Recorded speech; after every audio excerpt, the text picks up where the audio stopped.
प्यारे बच्चों, आपका गति नामक चैप्टर जो कक्षा 9 साइंस में है, चैप्टर नंबर 8।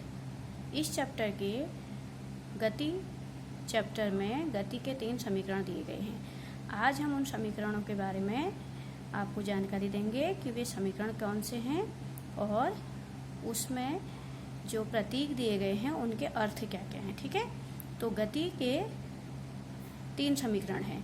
पहला समीकरण है v = u + at, दूसरा है s = ut + हाफ at², तीसरा है v² = u² + 2as। ठीक है, तो पहला समीकरण है v = u + at, दूसरा है s = ut + हाफ at² और तीसरा है v² - u² = 2as। इसको इस तरीके से भी लिख सकते हैं, v² = u² + 2as। अब मैं आपको बताऊंगी कि इसमें जो v, u, a, t और s हैं वो क्या बताते हैं। गति के समीकरणों में प्रयुक्त प्रतीकों के अर्थ, जो प्रतीक इसमें प्रयुक्त किए गए हैं उनके क्या अर्थ हैं। पहला है v। v गतिमान वस्तु का अंतिम वेग है। ठीक है, v फॉर वैन वाला v जो है इसमें गतिमान वस्तु का अंतिम वेग दर्शाता है। u गतिमान वस्तु का प्रारंभिक वेग, a त्वरण को दर्शाता है और t समय को, यानी कि एक्सेलरेशन त्वरण, और t समय यानी टाइम को दर्शाता है। ठीक है, तो इन समीकरणों में इन प्रतीकों का यूज हुआ है। एक v का जो कि गतिमान वस्तु का प्रारंभिक वेग बताता है, u गतिमान वस्तु का, v गतिमान वस्तु का अंतिम वेग, u गतिमान वस्तु का प्रारंभिक वेग, a त्वरण और t समय टाइम। अब v का मतलब है फाइनल वेलोसिटी, u का मतलब है इनिशियल वेलोसिटी। किसी भी गतिमान वस्तु का अंतिम वेग फाइनल वेलोसिटी v से दिखाएंगे और इनिशियल वेलोसिटी को u से दिखाएंगे। इन समीकरणों में जो s दिया गया है, s इसका अर्थ है वस्तु द्वारा चली गई दूरी। ठीक है, हालांकि और प्रश्नों में और सूत्रों में जैसे चाल बराबर दूरी बट्टे समय में हम दूरी यानी डिस्टेंस और विस्थापन यानी डिस्प्लेसमेंट को d द्वारा भी व्यक्त करते हैं। ठीक है, दूसरे सूत्रों में यूज करते समय हम दूरी यानी डिस्टेंस और विस्थापन यानी डिस्प्लेसमेंट के लिए d का भी यूज करते हैं, लेकिन इन समीकरणों में जो s है वो वस्तु द्वारा चली गई दूरी को दिखा रही है। ठीक है, अगला है, अब इन प्रश्नों को अगर हम इस चैप्टर के आंकिक प्रश्नों को हल करते हैं इन समीकरणों की मदद से, तो हमें किन किन बातों का ध्यान रखना है। गति के समीकरणों से आंकिक प्रश्नों को हल करते समय निम्न बातों का ध्यान रखना चाहिए। कौन कौन सी बातों का? अगर आप इन बातों का ध्यान रखते हैं तो आपसे सवाल बहुत अच्छे से हल होंगे। पहला, समीकरण में मान रखते समय दूरी मीटर में होनी चाहिए, यानी कि जो दूरी है वो मीटर में देनी चाहिए। यदि दूरी किलोमीटर में दी हो तो उसे मीटर में बदलना होगा। जैसे यदि दूरी 10 किलोमीटर दी है तो 10 किलोमीटर को मीटर में बदलते समय क्या करते हैं, 1000 से गुणा करते हैं तो 10,000 मीटर। यानी कि समीकरण में मान रखते समय दूरी हमेशा मीटर में होनी चाहिए। चाल मीटर प्रति सेकंड में होनी चाहिए। चाल को हमेशा मीटर प्रति सेकंड में होना चाहिए। यदि चाल किलोमीटर प्रति घंटा में दी हो माना, तो सबसे पहले उसे मीटर प्रति सेकंड में बदलेंगे। उदाहरण के लिए माना चाल अगर 36 किलोमीटर प्रति घंटा या 36 किलोमीटर प्रति घंटा दी है तो हम उसे किस में बदलेंगे, पहले मीटर प्रति सेकंड में बदलेंगे। तो 36 किलोमीटर को मीटर में बदलने के लिए 1000 से गुणा करेंगे और बट्टे घंटा को सेकंड में बदलने के लिए 60 गुणा 60 से करेंगे। ठीक है, तो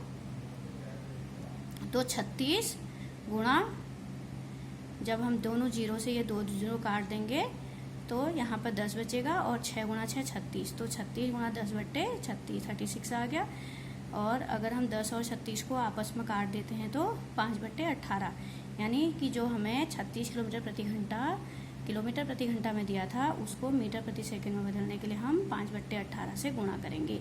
ये 5 बट्टे 18 से हम डायरेक्ट अगर आपसे कह देते हैं कि किलोमीटर प्रति घंटा से मीटर प्रति सेकंड में बदलने के लिए 5 बट्टे 18 से गुणा करो, तो इसका कारण यही है कि 1000 बट्टे 60 गुणा 60, 1000/60 × 60 को जब हम हल करते हैं तो हमारा 5/18 आता है। ठीक है, इसीलिए हम कहते हैं। अब 36 गुणा 5 बट्टे 18, 18 से 36 घटा 2 से 5 को गुणा किया 10 मीटर प्रति सेकंड, यानी 36 किलोमीटर प्रति घंटा 10 मीटर प्रति सेकंड में बदल गया। इसका क्या मतलब हुआ कि वेग को किलोमीटर घंटा से मीटर प्रति सेकंड में बदलने के लिए 5 बट्टे 18 से गुणा करना चाहिए, तथा मीटर प्रति सेकंड को किलोमीटर प्रति घंटा में बदलने के लिए 18 बट्टे 5 से गुणा करना चाहिए। ठीक है, और यदि हमको किलोमीटर प्रति घंटा में दे रखा है वेग, तो मीटर प्रति सेकंड में बदलने के लिए हम उसे 5/18 से गुणा करेंगे। इसके अलावा और कौन कौन सी बातें ध्यान रखनी है? त्वरण का मान तो मीटर प्रति सेकंड स्क्वायर में ही होगा। सवाल हल करते समय हम देखेंगे कि त्वरण हमेशा मीटर प्रति सेकंड स्क्वायर में दिया होगा, क्योंकि यही त्वरण का मात्रक है।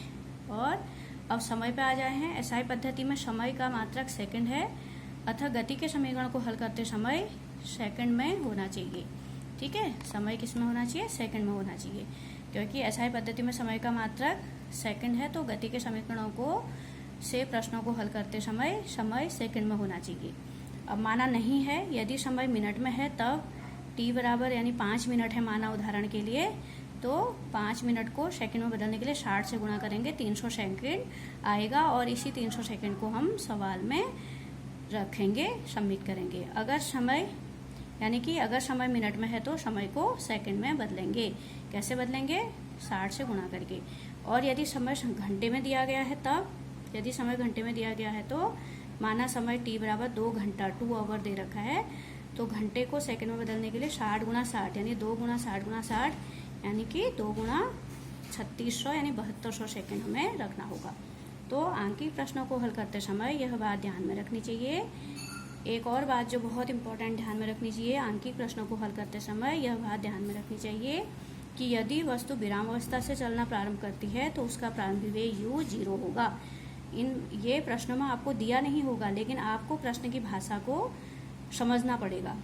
आंकिक प्रश्नों को हल करते समय यह बात ध्यान में रखनी चाहिए कि यदि कोई वस्तु विराम अवस्था से चलना प्रारंभ करती है तो उसका प्रारंभिक वेग 0 होगा। जैसे उदाहरण के लिए अगर किसी प्रश्न में यह आता है कि रेलगाड़ी स्टेशन से चलना प्रारंभ करती है, रेलगाड़ी स्टेशन से चलना प्रारंभ करती है, इसका मतलब रेलगाड़ी स्टेशन में है पहले, उसके बाद चलना प्रारंभ करती है, तो ऐसे प्रश्नों में रेलगाड़ी का प्रारंभिक वेग u 0 होगा। ठीक है, तो इस तरह इन बातों को ध्यान में रखते हुए यदि आप सवालों को हल करेंगे तो आप बहुत आसानी से सवाल हल कर सकेंगे।